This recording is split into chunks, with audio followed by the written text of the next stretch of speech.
Welcome back guys to Caelesti v0.17.1. This is the first sub-update of the big Flora update, and today we're going to be going over a number of cool changes and upgrades to the previously released update. Now if you've already watched v0.17, you will know that obviously I was planning on releasing this update in smaller stages, just so that it wouldn't be a good 6 weeks before I was finished with everything. And obviously it's been about a week and a half to 2 weeks now since the last update, and I still haven't even got that much done, just because of how time consuming everything is. But without further ado, we're not going to have the video be too long today. First of all, one small update: if you were using this pack in 0.16, which I have been doing recently while playing on Moonshot, then you may have noticed that these large ferns weren't being tinted if you didn't have Optifine installed. Now the reason for that is because these ferns were originally tinted in vanilla Minecraft, and then the tint was reapplied with Optifine if you were playing with Optifine, but basically the tint wasn't being applied in vanilla Minecraft. So in order to make the pack playable with both Optifine and with a complete vanilla profile, the ferns will now be tinted correctly if you are playing in vanilla. So I am currently playing in Optifine, as you can see, but if you're playing in 1.16 vanilla, which obviously there isn't currently Optifine out for 1.16, then you shouldn't have that problem anymore. You will run into these ferns and they'll be coloured in the taiga biomes. Second of all, we have gravel. Now I can't remember when, but at some point in the past I decided that the old gravel texture was better than the new one. I was wrong. I don't know when that happened, but I realised recently, because I was watching some other people's videos and I realised that their gravel looked very different to mine, and I thought, oh my god, my gravel is the old gravel. So I've simply removed it, and we now have the new gravel texture. And let me tell you, I am dying to give this thing an overlay. It looks like it would overlay with grass so nicely, and it's so common for people to use gravel to make paths still. And honestly, if I make an overlay to make that even better, then I'm really hyped to do that in the future. Speaking of overlays, the magma overlay has been fixed. When I introduced the magma overlay initially in Skir, it was emissive entirely because the magma block itself is also emissive. And of course, 1.15 Optifine just got emissive textures working, which means we're going to have a huge emissive update immediately as the Flora update is finished. But as you can see here, and even better demonstrated over here, the emissive magma overlays are now working properly. So in vanilla Minecraft, magma blocks are already emissive. They're one of the few vanilla blocks with the emissive properties. And what we can do with Optifine, when we have the additional overlay that runs onto the netherrack around magma blocks, we can make that emissive using Optifine's built-in emissive feature. So now if you are playing with 1.15 pre-27 or later, you will see the nice emissive glow around your magma when it's nearby netherrack, just like that. And finally, before we do get on to some of the more cool Flora changes, I would just like to say this change is temporary, but I have removed the enchantment glint. And let me tell you, this is a weird one. Okay, this has been done primarily, again, because of vanilla 1.16, but as some of you will know, I obviously added the netherite tools in 1.16, which allow you to, have the cool molten effect, molten gold, dark netherite tools, and they look awful with the default enchantment glint. Now, at some point in the future, I am planning on adding an entire host of custom enchantment effects, so unique enchantment glints per tool tier, so that they actually look good every single time without having the one general, bluey purple tint which is applied to everything, as well as custom item textures based on whether you have mending or unique enchantments and other things as well. But in the meantime, mending and every other enchantment looks awful on netherite tools, so I have simply removed the enchantment glint. It looks a bit weird, but you do get used to it, and unfortunately it's just kind of like a temporary fix for 1.16. Obviously when Optifine for 1.16 does come out, we're going to be working on a number of things. I have so many things in mind. Yeah, off the top of my head, when 1.16 comes out, I want to work on the new nether textures, mob textures, custom item textures with huge loads of variation for enchantment glints. I want to work on emissive, I want to work on overlays, I want to work on block models, and more item textures, and I have so many ideas in mind. And yes, I have a backpack. So, that's pretty cool, isn't it? Yeah, okay, anyway, on with the other stuff. Okay, so welcome back once again to the Biome Loader. Once again, this is the custom map that I made specifically for the Flora update. If you don't know what this is, I've actually got a showcase on my channel a couple days ago. Well, I mean, a month ago at this point, I think it is actually. But basically what this world is you start with one square palette at the start here. You can fill it up with blocks, and then you can load this palette in every single biome in the game, as shown by these tiles right here. It's been really helpful for me designing all the different item textures, especially considering that there's so much biome dependency going on here. But yeah, anyway, without further ado, if you do want to check out that map, there'll probably be a link to it, a little card right now. I'm trying to get into using cards, guys, but I don't know if that's I don't know if they're actually helpful, so let me know if cards are cool. But yeah, Anyway, so welcome to 0.17.1. Obviously, every sub-update we have of Caelesti from now going forward is going to have a huge focus on the Flora until we hit version 0.18. Now, there have been quite a few big changes here. Some of you will have seen already that I've decided on all the different Flora that I want to change in the future. So after completing the first update, I decided that all of these I was happy with. I really liked these models and textures. However, for the Oxeye Daisy, I wasn't particularly happy. For the Cornflower, yes, it's changed. I wasn't particularly happy either. Lily of the Valley, I came up with a better idea afterwards that I'm going to make at some point in the future. And I have a really cool idea for Wither Roses. And I also want to add variants to the mushrooms, because when you have too many mushrooms in a big square, they do start to look a bit repetitive and it's kind of crap. So we're going to do that as well. But as you can see here, those are orange because they're not been done in this update and they're not kind of like confirmed yet, but we're going to do them in the future. But yeah, over here we have new models for the Sunflower and for the Lilac. I love these. Obviously, when it came to doing these double high plants, we've obviously got 4 of these here to do, and I've only done 2 of them so far. I was a little bit stumped with what to do for all of these, because the larger models are, the more difficult they are to model. When things are very tiny, they're very easy. I would say that the easiest things for me to model out of all of these things right here are probably the poppies and the azure bluets, because they use a very similar UV, and it's a very basic model layout. And also the tulips, just because they're so tiny. They're so tiny, and it's so easy to model tiny things. But when you get huge things like these, it can get a bit difficult, especially with texturing them as well. But yeah, I would like to give credit to Chalk of Overgrowth. He gave me the idea of having much taller and much more varied sunflowers. I saw his images and it kind of sold me on the idea. Originally, I was kind of toying between 2 ideas for the sunflowers. I either wanted them to be smaller and more realistic and then be in patches. So every single time you would have a sunflower, the variance factor would be the number of sunflowers on the patch and also individual height within the patch. But I ended up going with this kind of like fantasy vibe, huge sunflowers, as you can see here, that are absolutely ginormous. They are much taller than players, as you can see. Here's me next to a sunflower. You can see they're about 3 blocks tall at very max. Just for reference, let's see. That isn't even a max height one. Let's find a taller one. That's a tall boy. Yeah, there you go. So the maximum height they can get is they actually fill up the entire 3-block limit that their model can be, and they get pretty tall. I love it. I think it looks incredible in sunflower plains. Now, it's worth noting with these, unfortunately, the lighting glitches in Minecraft have kind of ruined the effect I was going for here, but I would just quickly like to showcase BSL. And I now feel bad for having no idea what BSL stands for, but yeah, I'm just going to call them beautiful, sexy lighting. That's what BSL stands for now, guys. But yeah, I really like BSL. I was introduced to it again by Chalk, so thank you, Chalk. And I really like the way these shaders look. Wait, what? Wait, what? Hang on. You're saying shaders? Oh, I clicked the wrong one. Okay, never mind. It should be. There we go. Okay, this is BSL. I love this shader so much. It's so beautiful. Like, look at the light. It's so gorgeous. It's so good. Anyway, yeah, so basically, because of the lighting errors in vanilla Minecraft, my sunflowers are kind of whack.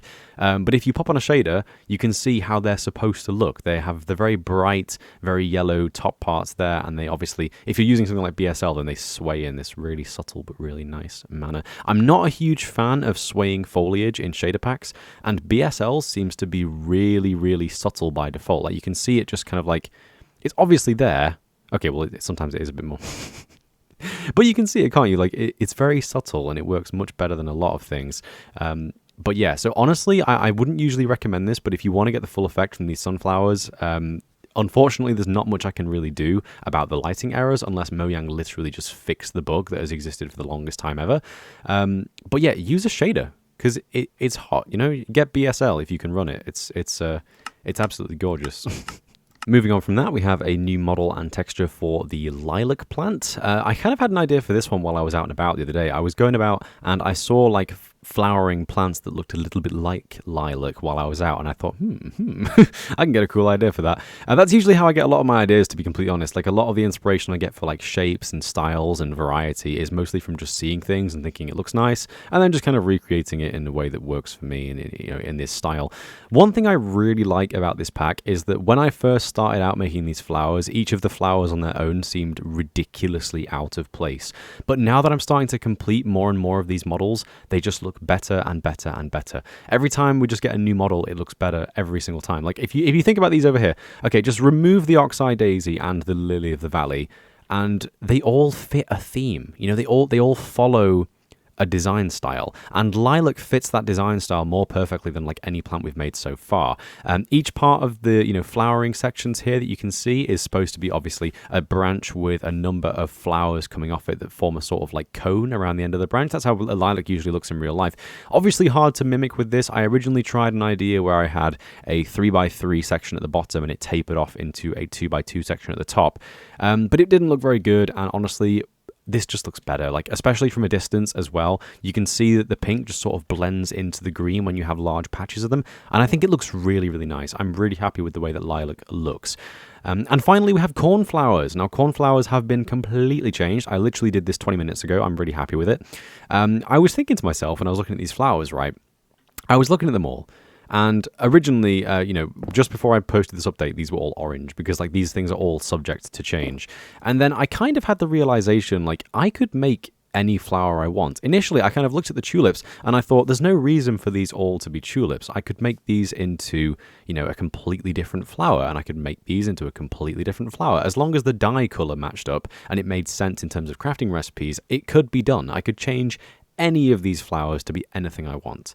And that's kind of when the idea struck me. I don't like the cornflower. I never have. And blue tulips are a thing, and they're gorgeous, and I love my tulip model. So now I want to kind of put these all next to each other, actually. Why has that happened? I kind of want to put these all next to each other, but yeah, we have red, orange, white, pink, and blue, and I think they look so good. Like all these different varieties of similar flowers with random orientations and everything in between, and I love it. I think it looks really, really nice. I'm a huge fan of this tulip model that I made. Originally, when I first made it, I kind of didn't like it, but now it's just grown on me, especially if you're going around in a survival world. They just look fantastic in a natural setting, and I think this one makes a perfect addition to the set, basically. So yeah, someone in the last episode actually kind of criticized me and said, when you're talking about viewing things in a natural setting, why don't you throw up a clip on screen of the thing you're talking about? So hopefully I did that in post. Hopefully. I probably didn't, in which case criticize me, but I've thought about it now, so that's a start. Right? That's pretty good. But yeah, so as for the rosebush and the peony, those will be getting that same treatment next week. I do have a rough idea in mind of what I want to do for the rosebushes, but honestly, these two are tough. I'm not entirely sure what to do with the peonies, like, at all. They're really tough. I'm thinking, like, do I have the large, cubic plants, not plants, the large cubic flowers kind of throughout a cross-based bush? That's kind of the idea I've got in mind right now. But it's a lot of work, and if it doesn't look good, I'm just going to delete the whole thing and just come back and try another day. So it really is a long process because of how many different attempts there are in getting these things to work. But yeah, everything's looking pretty good now. We're getting to a more completed point of this update for sure, and the next update is going to bring us even closer to completion, obviously, as well. So moving on from that, we have water. Now, initially in this update, I realized that I changed the color of water in 0.17, but obviously I didn't change the buckets or the buckets of fish or the water bottles or the cauldron, and I have now done all those. So if you are playing in 0.15, if you're playing with 0.17.1 now, then all the different water things will match up. Now, there is one thing to note here. Unfortunately, Optifine for 1.15 isn't finished, and this isn't even actually a 1.15 bug. This bug actually predates 1.15. It goes all the way back to 1.13 when the coloring of water completely changed. If I set it to rain, as you can see here, the little splash particles that get played when it's raining, you can't change the color of those currently. You used to be able to in Optifine. In 1.12 and earlier, you could change particle.water equals and then a color value, and it would adjust these. But now, because of the way that the water color is generated in vanilla Minecraft, these don't work. So I have reported the issue to SP614X on the Optifine issue tracker, and he has responded saying that it's a valid issue and he's going to be fixing it as soon as possible. But obviously Optifine is currently being ported to 1.16, and I fully respect that priority, so I'm fine for this being broken for the time being. But it's on my mental list, so in the future, when this feature does inevitably get fixed, I will be updating the colors of this as well. So yeah, and in addition to that, we have biome-based water for cauldrons. Don't ask me why I did this. I think it was a very strange idea. But I basically realized that the texture that gets used for the water in cauldrons is actually still and has a tint index applied to it. So all I did was I wrote a new model for the cauldron, which basically doesn't tint the water. And then I now have 7 different variants of the water texture using CTM. So whenever the cauldron is in a different biome, you may notice that the water color completely changes. In fact, my favorite one for this is the swamp. Let me see if I can find a swamp biome. That's a swamp, isn't it? Yeah. So in the swamp biome where you would find witch huts, the water is a different color. You know, it matches the swamp color. It's like murky and kind of green. You know what I mean? I think it looks really good. But yeah, obviously good time as well to say that obviously the sunflower, lilac, and the new cornflower model for the tulips, they all now follow biome dependency as well. So wherever you are in the world, they're going to look in place and they're going to look beautiful as always. So yeah, anyway, thanks for watching, guys. I hope you enjoyed 0.17.1, and hopefully you guys go and download this. It is, again, a huge upgrade on the previous update for sure, and each sub-update for 0.17 is going to improve this general updates, the Flora update, considerably. So I hope you guys appreciate the new additions. So yeah, anyway, thanks for watching, guys. I hope you enjoyed. Yeah, what can we expect from the next one, maybe? I've kind of got an idea in mind of what we want to do in the next update as well. Obviously, the rose bushes and the peonies are going to be done. They're going to have their new Caelestification. Is that going to become a new word now? Caelestification. Caelestification. I don't hate that, actually. I don't hate that. Caelestification. This update has a new logo, by the way. So if you go on CurseForge, or if you saw it on the thumbnail, then that's the new logo for Caelesti. You can actually see it on here as well. It's kind of small on that page. I'm going to make a new texture for the pack.png. But yeah. But yeah, so the next update is going to bring rose bushes, peonies, and also it's going to fix a number of things like leaves and introduce new variety to the grass and the ferns as well. I've got a number of ideas for those things, but basically, since we've been working a lot on flowers, which are all very colourful and varied and everything else, I'm going to give myself a little bit of a break now. Once we've done the rose bushes and the peonies, things like fixing the trees cross UVs and the number of leaves that actually have the model and a number of other things, that's all stuff that I can do quite easily and have a bit of fun with. Obviously, the tree UV, like the leaves model was one of the earliest things I made in Caelesti, and as a result, it's a bit crap. Some of you remember that issue that I mentioned with flowers, where when you spin around a flower, it just like spins with you. That doesn't exist anymore because I've fixed all the flowers that did that now, but it still exists with the leaves that I made. As you can see here, the vines hanging down from jungle trees are broken. They follow the same cross UV as in vanilla Minecraft, so they look a bit shit.